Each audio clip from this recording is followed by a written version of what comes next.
আমার সামনে আসবেন না, সহ্য হচ্ছে না আপনার চেহারা আমার, যান এখান থেকে। মেহরাব শুধু অবাক হয়ে রীতির দিকে তাকিয়ে থাকে। মানে এই মেয়েটার মধ্যে এত অহংকার আসে কোথা থেকে? ভালো করে একটু কথাও বলতে পারে না।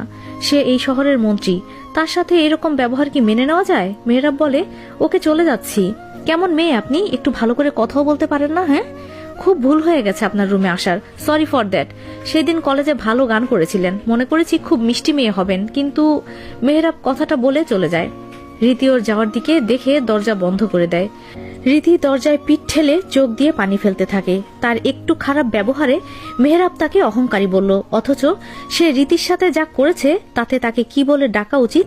রীতি শুধু এখন তাকে ঘৃণা করবে। মেহরাব যতদিন এখানে থাকবে তার সামনে যাবে না, সব সময় তাকে এড়িয়ে চলবে।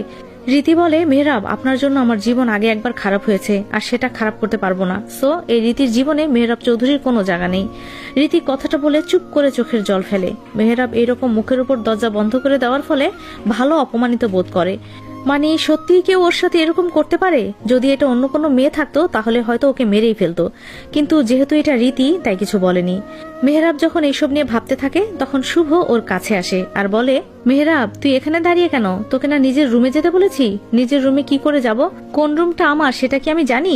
ভুল করে অন্য রুমে চলে গেছি, সেখান থেকে একটা মেয়ে ধাক্কা মেরে বের করে দিল। মানে তোর জন্য আর কি কি সহ্য করতে হবে আমাকে? শুভ বুঝতে পারে মেহরাবকে তার রুমটা দেখিয়ে দেওয়া উচিত ছিল। শুভ বলে, আরে বুঝতে পারি নাই, সব দোষ আমার। এখন চল তোকে তোর রুম দেখিয়ে দেই।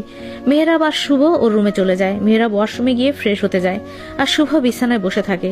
মেহরাব ফ্রেশ হয়ে বের হয়ে আসলে মেহরাব বলে, আচ্ছা একটু আগে ভুল করে একটা মেয়ের রুমে ঢুকে গিয়েছিলাম, যা রাগ মেয়েটার। কে এই মেয়ে? শুভ বুঝতে পারে মেহরাব মনে হয় রীতির কথা বলছে। শুভ বলে, আরে ওর নাম হলো রীতি, তুলির ছোটবেলার বন্ধু। এই বাড়িতে আমার আর কোনো শালী নাই, শুধু ওই মেয়েটাই আছে।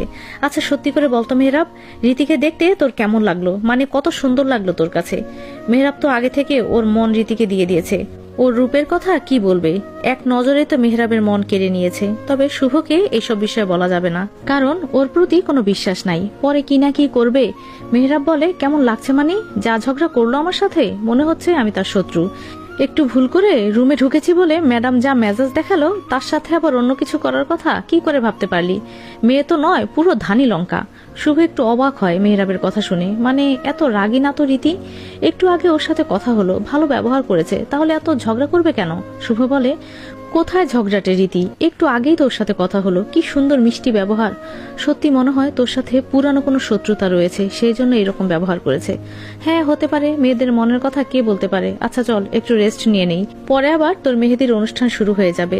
মেহরাব একটু রেস্ট নিয়ে নেয়, কিন্তু তার চোখে যে কখন ঘুম এসে পড়ে সেটা উনি নিজেই বুঝতে পারে না।